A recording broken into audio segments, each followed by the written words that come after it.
Welcome guys. So in this video, I'm trying to prove this angle bisector theorem.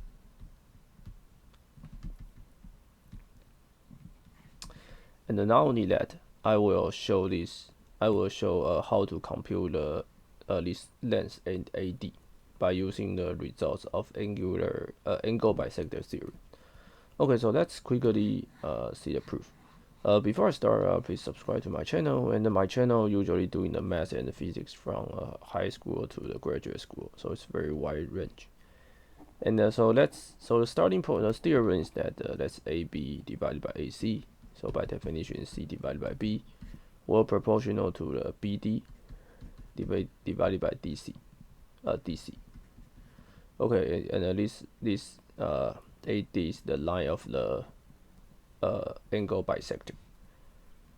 Okay, so let's prove this theorem.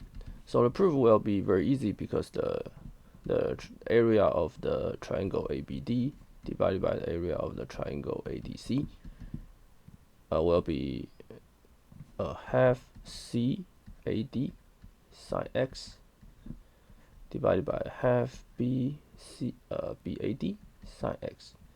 So this is C divided by B, and the same as the BD times the height h divided by 2, and the DC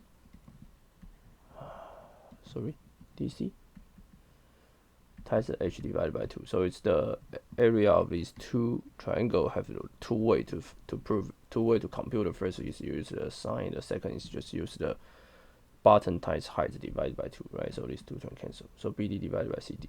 So this tells you that the BD divided by CD is the same as C divided by B. So it's these two. So from here, so now we prove the angular bisector theorem. From here, we know that BD is the same as AC divided by B plus C because their ratio is C divided by B, right? So BD is AC divided by B plus C. So if we want to calculate so-called AD, right?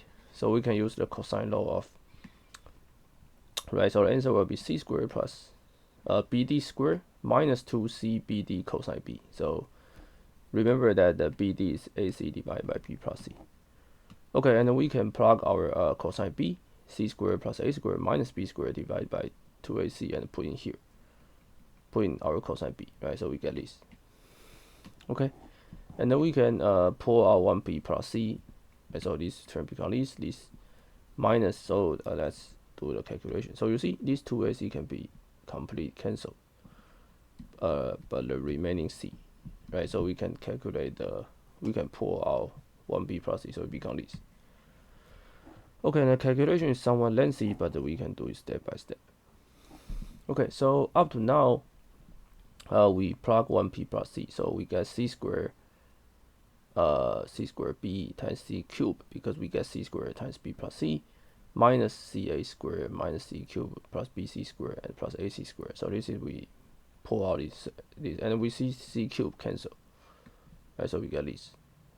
Okay, and then we just brute force expanded, then we get this.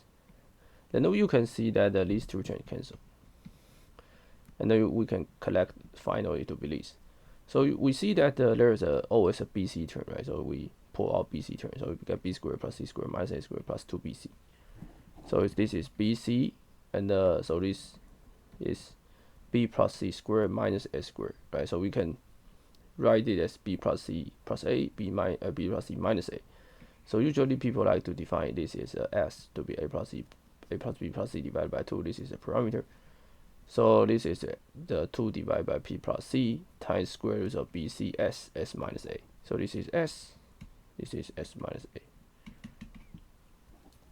Okay, so this is the angle formula in the bisector length. So this formula is very, very, I mean, I don't know where you guys see, but when I was the high school student, that I have remembered that this formula. Okay, so this is a complete and detailed proof of how to use angle bisector theorem to calculate this length, and basically this is all the detailed derivation. So I hope you guys enjoy it, and if you want to learn more planar geometry, you can go to my channel and type the planar geometry.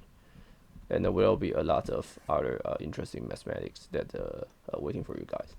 Okay, be sure to subscribe to my channel. I will see you guys in the next videos.